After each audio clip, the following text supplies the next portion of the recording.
Hello' everyone, good morning. আজি হৈছে Saturday আৰু আজি আমাৰ স্কুলৰ কাৰণে ইউনিফৰ্ম পিন্ধিব নালাগে, সেইকাৰণে আমি চিভিল ড্ৰেছতে যাওঁ।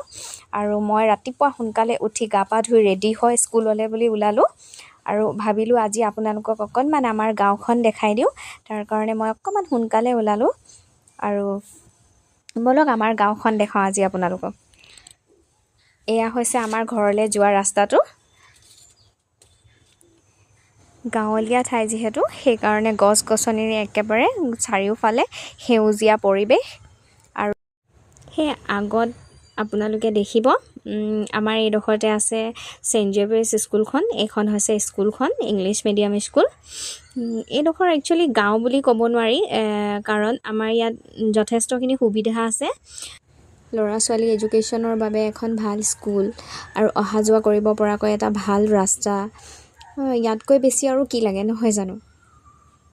তাৰপিছত এয়া স্কুলৰে ভানবিলাক ৰখাই থোৱা আছে। তাৰপিছত অকণমান আগতে এয়া দেখিছে, এয়া হৈছে আমাৰ ঘৰৰ অলপ আগতে থকা CRPF কেম্প। আৰু তেনেকৈ গৈ গৈ স্কুল পালোঁগৈ। আৰু এয়া হৈছে বাণীপুৰ ষ্টেচনৰ ওচৰৰে মানে ৰেল ক্ৰছিং। আৰু ইয়াত মই যেতিয়াই যাওঁ বেছিভাগ ৰেলৰ গেটখন সদায় পৰি থাকে জানেনে।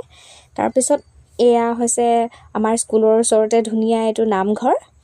আৰু এতিয়া মই স্কুল পামেই আৰু আমাৰ স্কুলখনো আপোনালোকক দেখাই দিছোঁ ব'লক।